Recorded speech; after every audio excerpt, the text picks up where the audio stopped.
معاویہ نے ہمیں اعمش سے حدیث سنائی، انہوں نے عمارہ بن عمیر سے، انہوں نے عبد الرحمن بن یزید سے، انہوں نے حضرت عبداللہ بن مسعود رضی اللہ تعالیٰ عنہ سے روایت کی، کہا رسول اللہ صلی اللہ علیہ وسلم نے ہم سے فرمایا، اے جوانوں کی جماعت، تم میں سے جو شادی کرنے کی استطاعت رکھتا ہو وہ شادی کر لے، یہ نگاہوں کو جھکانے اور شرمگاہ کی حفاظت کرنے میں دوسری چیزوں کی نسبت بڑھ کر ہے، اور جو استطاعت نہ پائے وہ خود پر روزے کو لازم کر لے، یہ اس کے لیے اس کی خواہش کو قطع کرنے والا ہے۔ صحیح مسلم حدیث نمبر 3400۔ جریر نے ہمیں اعمش سے حدیث بیان کی، انہوں نے عمارہ بن عمیر سے، انہوں نے عبد الرحمن بن یزید بن قیس سے روایت کی، کہا میں، میرے چچا علقمہ بن قیس اور میرے بھائی اسود بن یزید بن قیس حضرت ابن مسعود رضی اللہ تعالیٰ عنہ کی خدمت میں حاضر ہوئے، کہا میں ان دنوں جوان تھا۔ انہوں نے ایک حدیث بیان کی، مجھے یوں لگتا ہے کہ وہ انہوں نے میری وجہ سے بیان کی۔ انہوں نے کہا رسول اللہ صلی اللہ علیہ وسلم نے فرمایا، آگے ابو معاویہ کی حدیث کے مانند ہے، اور یہ اضافہ کیا، کہا اس کے بعد میں نے زیادہ عرصہ توقف کیے بغیر شادی کر لی۔ صحیح مسلم حدیث نمبر 3401۔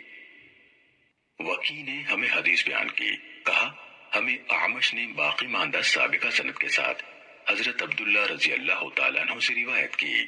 عبد الرحمن بن یزید نے کہا ہم ان کی خدمت میں حاضر ہوئے، میں سب سے کم عمر تھا، آگے انہی کی حدیث کے مانند ہے، مگر انہوں نے یہ نہیں کہا اس کے بعد میں نے زیادہ عرصہ توقف کیے بغیر شادی کر لی۔ صحیح مسلم حدیث نمبر 3402۔ حضرت انس رضی اللہ تعالیٰ عنہ سے روایت ہے کہ نبی صلی اللہ علیہ وسلم کے صحابہ میں سے کچھ لوگوں نے نبی صلی اللہ علیہ وسلم کی ازواج مطہرات سے آپ کی تنہائی کے معمولات کے بارے میں سوال کیا۔ پھر ان میں سے کسی نے کہا میں عورتوں سے شادی نہیں کروں گا، کسی نے کہا میں گوشت نہیں کھاؤں گا، اور کسی نے کہا میں بستر پر نہیں سوؤں گا۔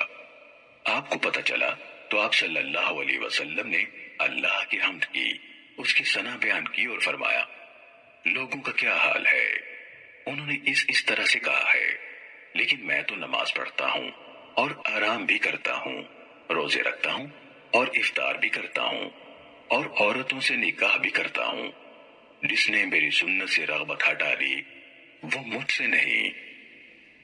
صحیح مسلم حدیث نمبر 3403۔ معمر نے زہری سے، انہوں نے سعید بن مسیب سے، اور انہوں نے سعد بن ابی وقاص رضی اللہ تعالیٰ عنہ سے روایت کی، انہوں نے کہا رسول اللہ صلی اللہ علیہ وسلم نے عثمان بن مظعون رضی اللہ تعالیٰ عنہ کی طرف سے نکاح کو ترک کر کے عبادت میں مشغولیت کے ارادے کو مسترد فرما دیا، اگر آپ انہیں اجازت دے دیتے تو ہم سب خود کو خسی کر لیتے۔ صحیح مسلم حدیث نمبر 3404۔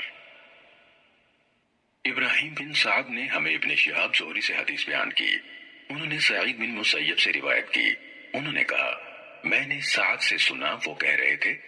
عثمان بن مظعون رضی اللہ تعالیٰ عنہ کے ترک نکاح کو یعنی ارادے کو رسول اللہ صلی اللہ علیہ وآلہ وسلم کی طرف سے رد کر دیا گیا، اگر انہیں اجازت مل جاتی